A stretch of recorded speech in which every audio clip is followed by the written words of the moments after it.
ये जो कर्म होते हैं दो तरह के होते हैं। एक होती है सामान्य क्रिया। क्या होती है? एक होती है विशेष क्रिया। सामान्य क्रिया और विशेष क्रिया दो तरह से क्रिया होती है। जैसे मैं बैठा हूं, मैंने अपना हाथ थोड़ा सा हिला दिया, ऐसे कर लिया, ये भी क्रिया है, ये सामान्य क्रिया है। वैशेषिक दर्शन में इसको भी कर्म कहते हैं। कर्म, गति, कोई भी गति, थोड़ी भी गति हुई किसी भी वस्तु में, उसका नाम क्रिया है। यदि उस क्रिया का कोई विशेष प्रतिक्रिया नहीं हुई, कोई विशेष परिणाम नहीं आया, कोई विशेष सुख दुख नहीं हुआ, तो उसका नाम है सामान्य क्रिया। इसका कोई फल नहीं मिलता। क्या बोला? इसका कोई फल नहीं मिलता। मैंने हाथ थोड़ा सा यूं हिला दिया, थोड़ा ऐसे कर लिया, थोड़ी कमर यूं सीधी कर ली, इसका कोई फल नहीं मिलता। ये सामान्य क्रिया है। दूसरी होती है विशेष क्रिया, जिसकी जो प्रतिक्रिया होती है वो विशेष होती है। उससे कोई हानि, कोई लाभ, कोई सुख, कोई दुख, इस तरह का परिणाम आएगा। जब कोई विशेष परिणाम आता है उसका नाम है फल देने वाला कर्म। कौन सा कर्म? हाँ। तो ऐसे दो तरह के कर्म शास्त्रों में बताए हैं। जो सामान्य क्रिया है उसका उल्लेख वैशेषिक दर्शन में है। कणाद मुनि जी ने किया, जो मैंने हाथ थोड़ा सा हिला दिया, ये भी क्रिया है पर इसका कोई फल नहीं है। फिर यज्ञ करना, दान देना, ये विशेष क्रिया है। इसकी परिभाषा आर्योद्देश्य रत्नमाला में महर्षि दयानंद जी ने लिखी है। जीव मन, वाणी और शरीर से जो चेष्टा विशेष करता है उसको कर्म कहते हैं। ये विशेष चेष्टा जो लिखी है, जिसका कोई विशेष प्रतिक्रिया या विशेष परिणाम आएगा, वो फल देने वाला कर्म है। जैसे यज्ञ करना, दान देना, सेवा करना, झूठ बोलना, चोरी करना, मारपीट करना, अन्याय करना, सत्य बोलना, झूठ बोलना, ध्यान करना, आदि आदि, ये अच्छे बुरे कर्म हैं। इनका विशेष परिणाम आता है, विशेष फल मिलता है। तो जो सामान्य क्रियाएं हैं वो तो होती रहती हैं, उसका तो कोई खास फल नहीं है। पर जो विशेष क्रियाएं हैं उन पर हमको सावधानी रखनी होगी। जो हम विशेष क्रियाएं करते हैं उसका फल मिलेगा। मन से, वाणी से और शरीर से, तीन साधनों से हम कर्म करते हैं। कितने साधनों से? कौन कौन से? ये तीन तरह से कर्म करते हैं। कुछ कर्म अच्छे भी होते हैं, कुछ बुरे भी होते हैं। तीन प्रकार के कर्म आर्योद्देश्य रत्नमाला में महर्षि दयानंद जी ने बताए। शुभ, अशुभ और मिश्रित। यज्ञ करना, दान देना, सेवा करना, ये शुभ कर्म है। झूठ बोलना, चोरी करना, धोखा देना, ये अशुभ कर्म है। और तीसरे मिश्रित कर्म है, वो मिले जुले हैं, कुछ अच्छाई कुछ बुराई, दोनों मिक्स। जहां दोनों मिक्स हो जाती है उसको मिश्रित कर्म कहते हैं। जैसे एक व्यापारी है, वो व्यापार करता है, थोड़ा सच भी बोलता है, थोड़ा झूठ भी बोलता है। वो व्यापारी जहाँ सच झूठ दोनों मिक्स करके बोलता है तो वो मिश्रित कर्म हो जाता है।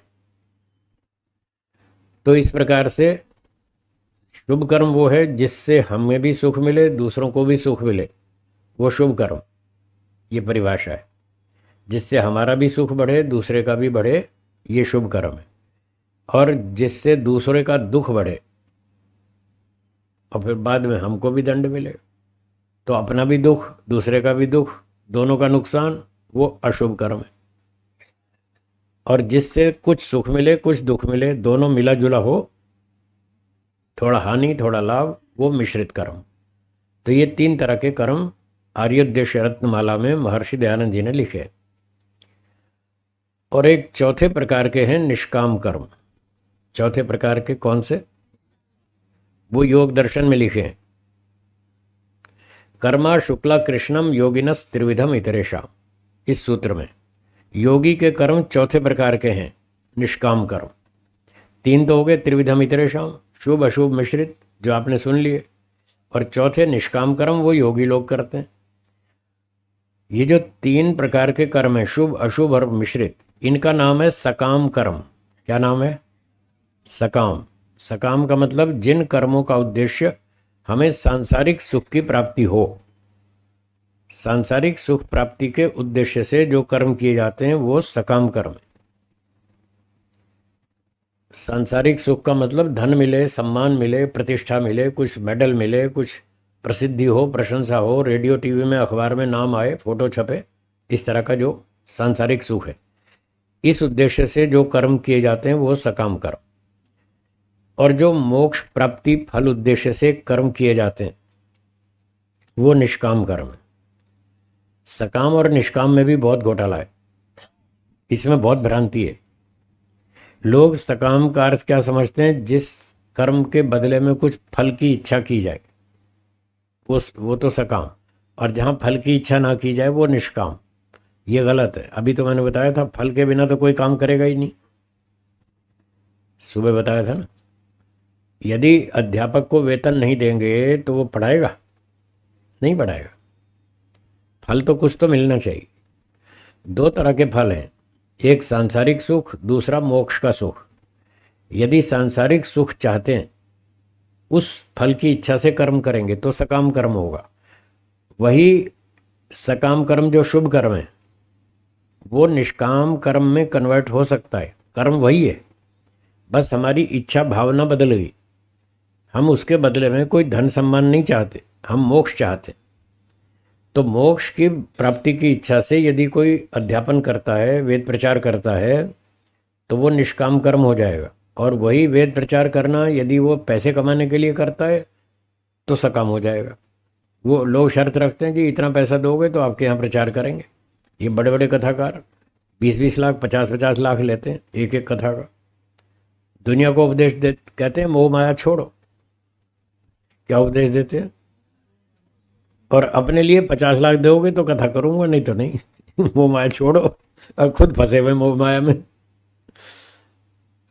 तो यदि पैसा कमाना उद्देश्य है, चेला बनाना उद्देश्य है, शर्तों पे काम करते हैं, कंडीशनल, इतना पैसा दोगे तो काम करेंगे, नहीं तो नहीं करेंगे, तो ये सकाम कर्म है।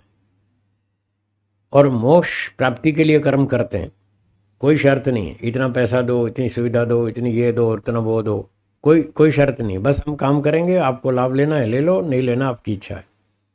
हम तो मोक्ष प्राप्ति के लिए काम कर रहे हैं। जो इस तरह से करता है वो निष्काम कर्म है। तो ये 4 प्रकार के हो गए, शुभ अशुभ मिश्रित और निष्काम। ये 4 प्रकार के कर्म हो गए। अब मन से होते हैं, वाणी से होते हैं और शरीर से होते हैं। मन से व्यक्ति दूसरों के बारे में अच्छा सोचता है। अच्छा, एक मन के बारे में भी बता दें, कुछ सामान्य क्रिया है, कुछ विशेष क्रिया है। जो फल देने वाली क्रिया है वो विशेष होनी चाहिए, वो फल देगी, और सामान्य है तो वो फल नहीं देगी। मन में व्यक्ति दिन भर सुबह से लेकर रात तक कोई ना कोई विचार करता रहता है। सुबह जब से नींद खुलेगी तब से विचार शुरू हो जाएंगे, ये करूं या नहीं करूं, ये काम करूं या ना करूं, ये अच्छा है या बुरा है, उसको क्या बोलूं, ये बोलूं ना बोलूं, आज ऑफिस जाऊं कि नहीं जाऊं, आज व्यायाम करूं कि ना करूं, आदि आदि। ये जो मन में सोचते रहते हैं विचार, ये मन की सामान्य क्रिया है, इसका कोई फल नहीं मिलता। क्या बोला? ये मन की सामान्य चेष्टा है, इसका कोई फल नहीं है, करूं या ना करूं। जब तक 2 ऑप्शन है तब तक ये सामान्य क्रिया है। और जब आप 2 में से एक निर्णय ले लेंगे, यज्ञ करूंगा, मन में फैसला कर लिया आज यज्ञ करूंगा, अब ये कर्म बन गया, मानसिक कर्म, अब इसका फल मिलेगा। एक व्यक्ति सोचने लगा, ये मेरा पड़ोसी गड़बड़ वाला है, इसकी टांग तोड़ूं या ना तोड़ूं। मन में सोच रहा है, इसकी टांग तोड़ूं या ना तोड़ूं, इसके घर में चोरी करूं या ना करूं, इसको उल्लू बनाऊं कि नहीं बनाऊं। जब तक दो विचार हैं तब तक कोई समस्या नहीं है। अभी ये कर्म नहीं बना, फल देने वाला कर्म नहीं बना, सामान्य विचार है। और जब आपने निर्णय कर लिया कि इसकी टांग तोड़ूंगा, मन में फैसला कर लिया, अब ये मानसिक कर्म बन गया, अब इसका फल मिलेगा। चाहे आप तोड़ें या ना तोड़ें, पर आपने संकल्प कर लिया मन में, तो अब ये मानसिक कर्म बन गया, इसका फल मिलेगा। शाम को 4 बजे एक व्यापारी आएगा पेमेंट लेने, और पैसे हैं नहीं। उसको उल्लू बनाऊं या ना बनाऊं, मूर्ख बनाऊं या ना बनाऊं, अगर दो विचार है मन में तो कोई चिंता नहीं है, तब तक कोई समस्या नहीं। वो अभी सामान्य चेष्टा है, सामान्य क्रिया है, उसका फल नहीं मिलेगा। जब आप निर्णय कर लेंगे 10 बजे सुबह 10 बजे निर्णय कर लिया कि शाम को 4 बजे व्यापारी आएगा पैसे लेने, और उसको उल्लू बनाऊंगा, मूर्ख बनाऊंगा, इधर उधर बहकाऊंगा, अब ये आपका मानसिक कर्म हो गया, अब इसका फल मिलेगा। ये तो मानसिक कर्मों की। अब वाणी के कर्म, वाणी से भी आदमी कुछ सामान्य क्रिया करता है, कुछ विशेष करता है। जो वाणी की सामान्य क्रिया होती है उसका कोई फल नहीं होता। जैसे कुछ लोग काम करते रहते हैं, झाड़ू लगाते रहते हैं, कपड़ा धोते रहते हैं, कुछ कुछ गुनगुनाते रहते हैं। कपड़ा धो रहे हैं और अपने मन में गुनगुनाते रहते हैं, या वाणी से भी बोल देते हैं।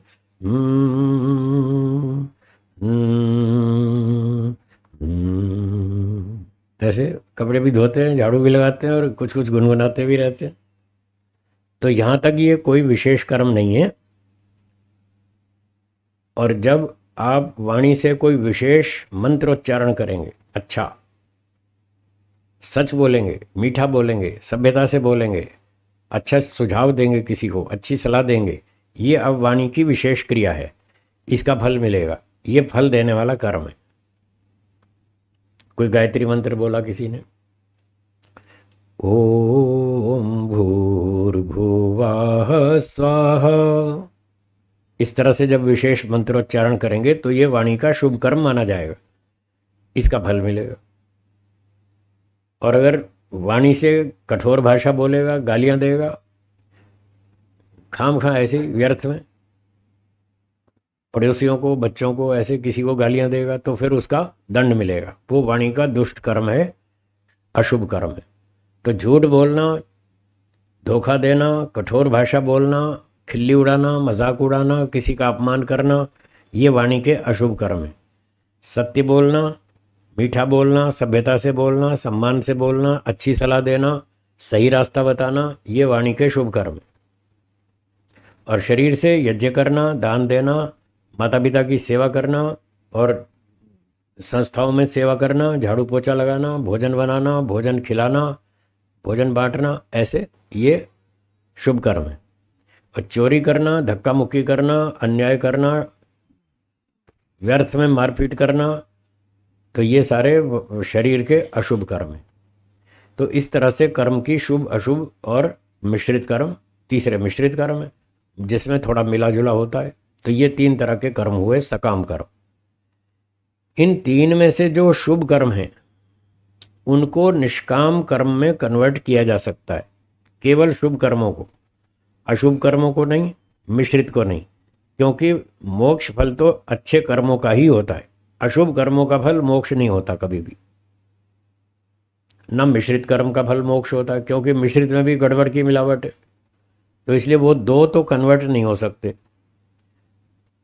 अशुभ कर्म और मिश्रित कर्म ये दोनों निष्काम कर्म में कन्वर्ट नहीं हो सकते, क्योंकि इसमें गड़बड़ है।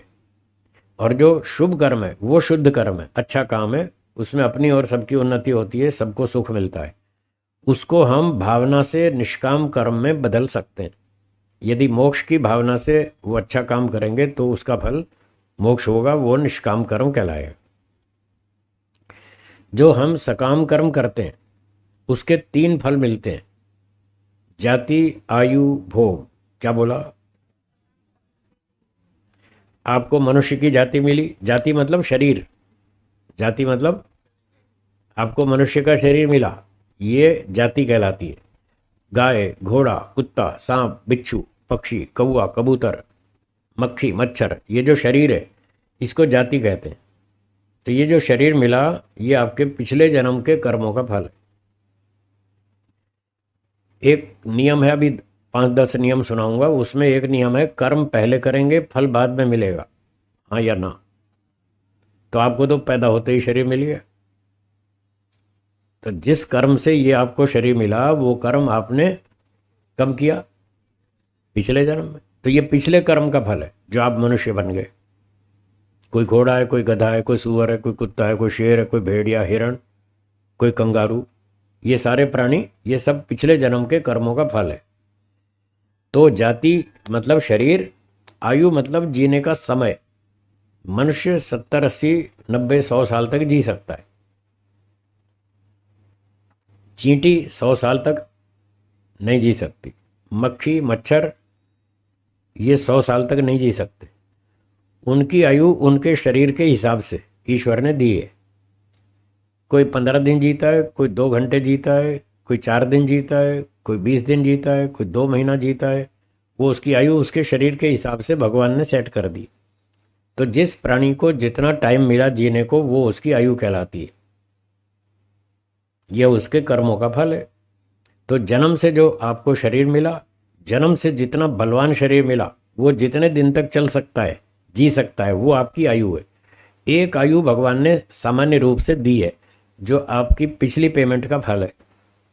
कल बताया था अगर आप 100 रुपये देंगे तो उतना माल मिलेगा, 500 रुपये पेमेंट करेंगे तो उतना मिलेगा, 1000 रुपये पेमेंट करेंगे तो उतना माल मिलेगा। जितनी पेमेंट उतना फल मिलेगा, उतना वस्तु मिलेगी। तो जितने हमारे कर्म होंगे उसी हिसाब से आयु मिलेगी। सबके कर्म एक जैसे हैं क्या? नहीं है। तो सबकी आयु भी एक जैसी नहीं है, सबका शरीर भी एक जैसा नहीं है। जाति मनुष्य की होते हुए भी सबका मनुष्यों का शरीर एक जैसा नहीं है। किसी का स्वस्थ है, किसी का ज़्यादा बलवान है, किसी का कमज़ोर है, किसी का ज़्यादा स्वस्थ है, किसी का कम स्वस्थ है, किसी का कम रोगी है, किसी का ज़्यादा रोगी है। तो ये भी स्वास्थ्य और रोग और आयु की शरीर की शक्ति घटना बढ़ना आदि जो भी है जन्म से जो मिला वो आपके पिछले कर्मों का फल है। अब आगे इस जन्म में आप नए कर्मों से अपनी आयु को बढ़ा भी सकते हैं, घटा भी सकते हैं। ये आयु फल घटने बढ़ने वाला है। जाति को इस जन्म में नहीं बदल सकते, अगले जन्म में बदल सकते हैं। क्या बोला? हाँ, अगले जन्म में आज हम मनुष्य हैं तो अगले जन्म में मनुष्य भी बन सकते हैं, और बुरे काम करेंगे तो फिर पशु पक्षी भी बन सकते हैं। आज जो पशु पक्षी हैं वो इस जन्म में तो मनुष्य नहीं बन सकते, अगले जन्म में बन सकते हैं। तो जाति नहीं बदलेगी, पूरे जीवन में जाति नहीं बदलेगी, वो अगले जन्म में बदलेगी। पर आयु बदल सकती है इसी जन्म में। नए कर्मों से हम इसी जन्म में अपनी आयु को बढ़ा भी सकते हैं, घटा भी सकते हैं। जैसे आयु बढ़ाने के नियम लिखे हैं आयुर्वेद में, रात को जल्दी सोना, सुबह जल्दी उठना, व्यायाम करना, ब्रह्मचर्य का पालन करना, संयम से खान पान करना, ऋतु अनुकूल भोजन खाना, स्वास्थ्य का ध्यान रखना, और यज्ञ करना, संध्या करना, परोपकार करना, सत्य बोलना, सारे अच्छे काम करना, इससे आयु बढ़ती है। शराब पीना, अंडे मांस खाना, व्यभिचार करना, रात को देर तक जागना, सुबह देर तक सोना, व्यायाम नहीं करना, और झूठ बोलना, चोरी करना, रिश्वत लेना, बुरे काम करना, इससे आयु घटती है। तो इस नए कर्मों से हम आयु को बढ़ा भी सकते हैं और घटा भी सकते हैं। तो मान लो पिछले कर्मों से 80 साल की आयु दी भगवान ने, इतना शरीर मजबूत दिया कि 80 साल जी लेगा। कंडीशंस अप्लाइड, शर्तें लागू। हाँ, वो जो आप सामान खरीदते हैं ना, अखबार में ऐड आती है तो नीचे स्टार लगा के एक टिप्पणी लिखी होती है, कंडीशंस अप्लाइड, शर्तें लागू। इन शर्तों पर आपको गारंटी वारंटी दी जाती है। आप ये कानून तोड़ेंगे तो फिर कोई गारंटी वारंटी कुछ नहीं। तो गारंटी वारंटी ये है कि यदि शर्त ये है, यदि आप ठीक ठाक जिएंगे, लापरवाही नहीं करेंगे, दुर्घटनाओं से बचेंगे, तो आप 80 साल जी लेंगे, इन शर्तों पे 80 साल की आयु। और यदि व्यायाम करेंगे तो 20 साल आयु बढ़ा देंगे, अच्छे काम करेंगे तो 20 साल आयु बढ़ जाएगी, और बुरे काम करेंगे तो 10-20 साल आयु घट भी जाएगी। कोई शराब पियेंगे, सिगरेट पियेंगे, आयु घट जाएगी। तो आयु फल घटता है बढ़ता है। ऐसे ही तीसरा फल है भोग। भोग का मतलब जहाँ परिवार में आपको जन्म मिला और जन्म से जो परिवार में संपत्ति है, सोना चांदी, परिवार के लोग धनवान हैं, संपत्तिशाली हैं, तो बच्चे को वो सारी सुविधाओं का लाभ बचपन से मिलेगा, जन्म से ही। गरीब परिवार में बच्चा पैदा हुआ तो वो उसको सुविधा नहीं मिलेगी जो धनवान के यहाँ मिलेगी। उसके माता पिता पढ़े लिखे हैं, बुद्धिमान हैं, तो बच्चे को अच्छी बात सिखाएंगे, ये उसका भोग है। तो खाना पीना जीना और दूसरे साधन जो उसको मिलेंगे वो उसका भोग कहलाता है, ये कर्मों का फल है। किसी को ब्राह्मण विद्वान के घर जन्म मिला, ये उसका पिछले कर्म का फल है, उसको अच्छा भोग मिला, अच्छे कर्म करके आया था तो अच्छे विद्वान के घर जन्म मिला। किसी को क्षत्रिय के यहाँ जन्म मिला, किसी को वैश्य के यहाँ, किसी को शूद्र के यहाँ, ये सब पिछले कर्मों का फल है। जन्म से आपको जो भी अच्छी बुरी सुविधा, घटिया ऊंची नीची जो भी मिली, वो सब आपका पिछले जन्म का कर्म फल है। अब इस जन्म में आप मेहनत करके उसको बढ़ा सकते हैं और लापरवाही करें तो घटा भी सकते हैं, इसमें आप स्वतंत्र हैं। तो आयु और भोग दोनों घटते बढ़ते हैं, जाति चेंज नहीं होगी, इस जन्म में नहीं होगी, अगले जन्म में हो जाएगी। कर्म वैसे करेंगे वैसी हो जाएगी। तो जो सकाम कर्म है उसका फल है ये जाति आयु भोग। कुछ कर्मों का फल इस जन्म में, कुछ का अगले में, कुछ का और अगले में, कुछ का और अगले में, ऐसे चलता जाएगा। किस कर्म का फल कब कहाँ कैसे देना, किस रूप में देना, उसका निर्णय केवल ईश्वर जानता है और वही करता है, वो हमारे अधिकार में नहीं है। कर्म करना हमारे अधिकार में, फल देना ईश्वर के अधिकार में, उसकी इच्छा से, उसके न्याय से, नियम से, मनमानी से नहीं। क्या बोला? ईश्वर मनमानी नहीं करेगा, नियम का पालन करेगा, नियमानुसार देगा। अच्छा कर्म किया तो अच्छा फल देगा। अब उसके नियम सुनो, जिन नियमों का वो पालन करता है, 8-10 नियम है मोटे मोटे, आप भी बोलते रहिए मेरे साथ। पहला नियम, अच्छे कर्म का अच्छा फल मिलेगा।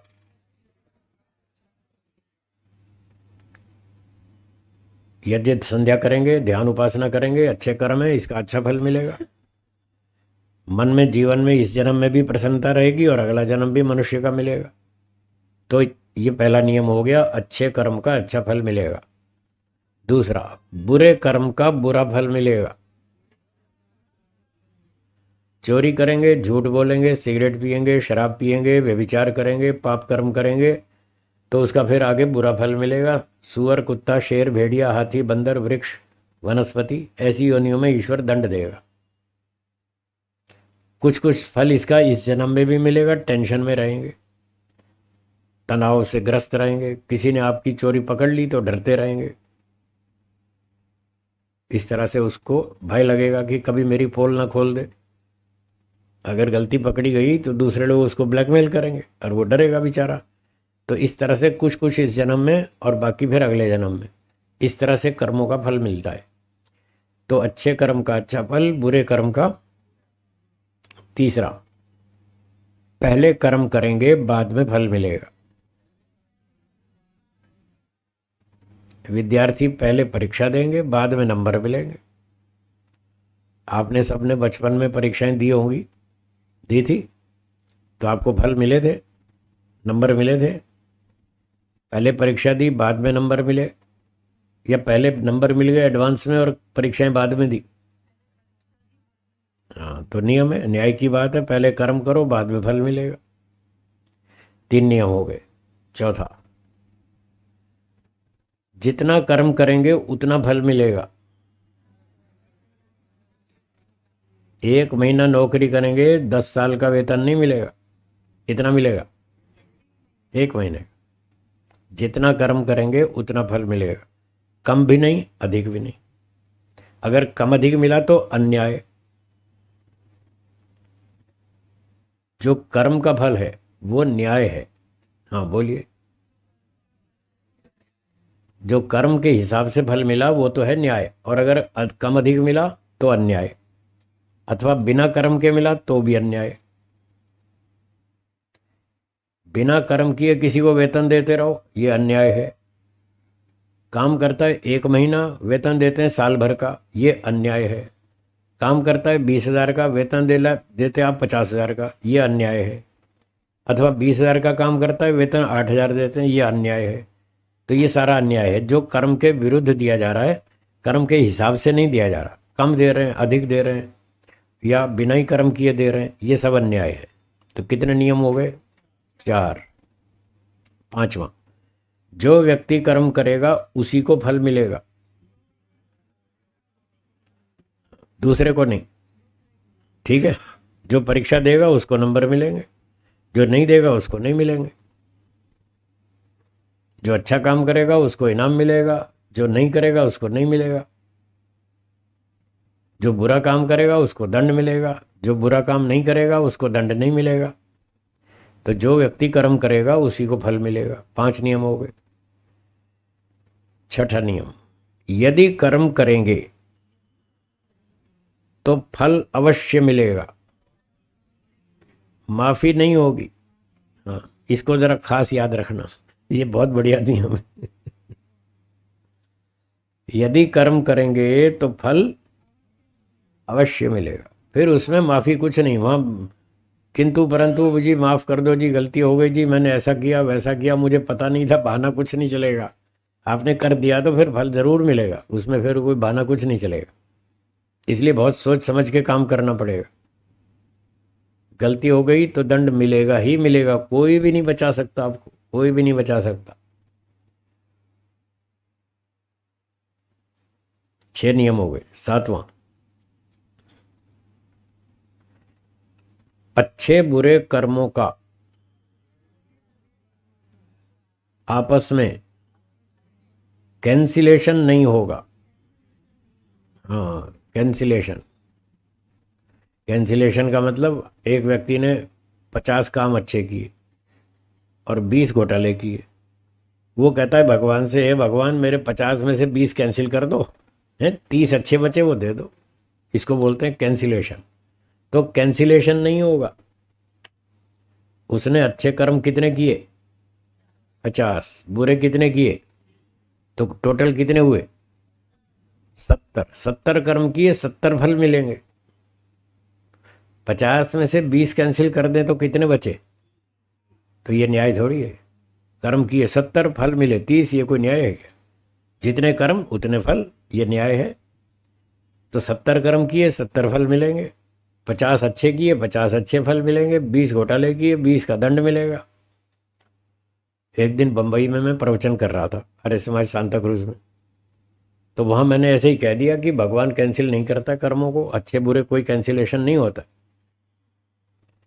फिर प्रसंग से ये कह दिया भारत सरकार भी कैंसिल नहीं करती, भगवान क्यों कैंसिल करेगा? तो एक श्रोता ने पूछ लिया कि जी भारत सरकार कैंसिल नहीं करती, ये बात थोड़ी समझ में नहीं आई, थोड़ा समझा दीजिए। मैंने कहा सुनिए। तो मैंने कहा बिहार में एक बार बाढ़ आ गई नदी में, जैसे आजकल वर्षा चल रही है, वर्षा ऋतु है। तो बिहार की एक नदी में बाढ़ आ गई। अब पानी फैल गया, गांव में घुस गया, लोग डूबने लगे। एक अच्छा तैराक था, वो तैरना जानता था बढ़िया। तो उसने तैर तैर के 20 लोगों की जान बचाई, डूबने से बचा लिया। सरकार को पता लगा भाई इस आदमी ने 20 लोगों की जान बचाई। सरकार ने कहा बहुत अच्छी बात है, आपको इनाम देंगे, आपने बढ़िया काम किया। तो उसने कितने लोगों की जान बचाई? 20। पानी उतर गया, बाढ़ खत्म हो गई, सब ठीक हो गया नॉर्मल। 10 दिन के बाद उस व्यक्ति का एक गांव के ही अपने व्यक्ति से एक झगड़ा हो गया। जिसने 20 की जान बचाई थी उसका एक गांव के आदमी से झगड़ा हो गया, और झगड़ा भी तगड़ा हो गया। बात मारा मारी पे आ गई, और खूब ठोका ठोका ठोक ठोक के मार डाला उसको। किसने मार दिया? जिसने 20 की जान बचाई थी एक को मार दिया। तो मार दिया तो वो गया सरकार के पास, कहने लगा देखो जी 10 दिन पहले मैंने 20 लोगों की जान बचाई थी, आज एक की जान ले ली, आप 20 में से एक कैंसिल करो, 19 का इनाम दे दो। क्यों प्रफुल्ल जी, कर देगी सरकार कैंसिल? नहीं करेगी ना। बस यही मैं कह रहा था कि भारत सरकार भी कैंसिल नहीं करती, तो ईश्वर तो पूरा पक्का न्यायकारी है, वो कैसे कैंसिल कर देगा? किसी ने 50 कर्म अच्छे किए, 20 कर्म बुरे किए, वो 50 में से 20 कैसे कैंसिल कर देगा जब भारत सरकार भी कैंसिल नहीं करती? सरकार कहती है अच्छे कर्म का अच्छा फल, बुरे कर्म का बुरा फल, जो पहले 2 नियम लिखे थे आपने। तो वो कहती है आपने अच्छा किया, 20 की जान बचाई, उसका इनाम ले जाओ। 1 की जान ले ली, उसका दंड मिलेगा। No cancellation, no concession. तो ईश्वर का भी यही पक्का नियम है। 7वां नियम ये बताया, कैंसिलेशन नहीं होगा। जितने अच्छे कर्म होंगे उतना अच्छा फल मिलेगा, जितनी गड़बड़ करेंगे उतना दंड मिलेगा। क्या दंड भोगना चाहते हैं? नहीं। तो क्या बुरे काम करने चाहिए? नहीं। तो बस कर्मफल का विषय है आज, ये समझ के जाओ। कम से कम एक पाठ तो पढ़ के जाओ। 2-3 घंटे का कार्यक्रम है, उसमें एक लेसन तो सीख कर जाओ कि बुरे काम नहीं करेंगे। हाँ बोलिए, बस इतना तो सीखो कम से कम, नहीं तो फिर सत्संग का लाभ क्या हुआ? क्योंकि हम दंड भोगना नहीं चाहते, इसलिए बुरे काम नहीं करेंगे। बोलिए बोलिए। अगर आप ये संकल्प लेकर जाएंगे आज, तो हम ये मानेंगे आज का सत्संग सफल हो गया।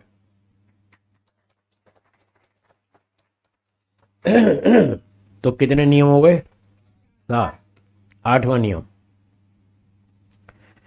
कर्म को जानकर ही फल दिया जाएगा, बिना जाने नहीं। जैसे कोर्ट में न्यायाधीश पहले मुकदमा सुनते हैं सारा, हाँ या ना। जब तक मुकदमा पूरा नहीं सुन ले, पता ना चले किसने क्या किया, तो क्या वो न्याय कर सकते? नहीं कर पाएंगे। तो न्याय करने के लिए पहले पूरा कर्म की जानकारी होनी चाहिए। तो ये न्याय का नियम है 8वां। पहले कर्म को पूरा जान लेंगे, उसके बाद फल देंगे। जो भी अच्छा बुरा कर्म होगा उस हिसाब से फल दिया जाएगा। ये 8वां नियम। 9वां नियम, कर्म को जानने के बाद फल देने वाले व्यक्ति को फल की जानकारी होना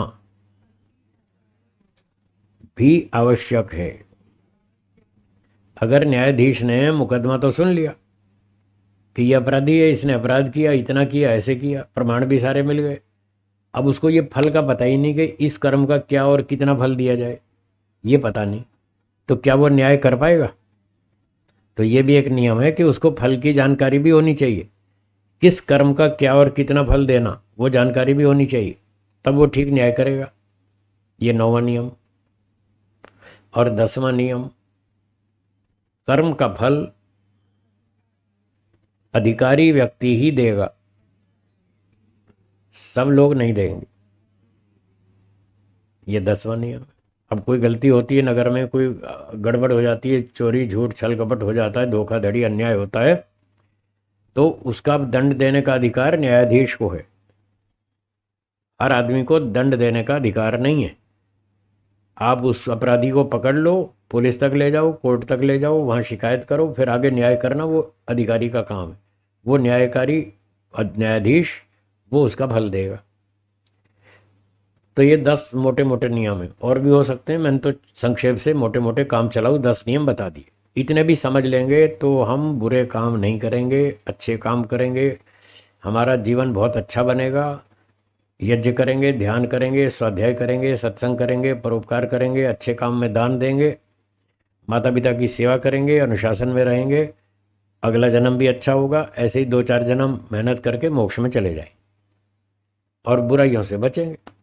यदि अगले जन्म में मनुष्य बनना हो,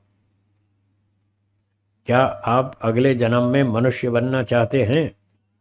हाँ। तो कैसे काम करने पड़ेंगे? अच्छे करने पड़ेंगे। बाकी आप समझदार हैं, दूसरी बात मैं नहीं कहूँगा, वो आप समझ ही गए। अगर बुरे काम करेंगे तो फिर क्या बनेंगे वो आप समझ ही गए, इसलिए वो मैं नहीं कहता हूँ, आप समझ लीजिए।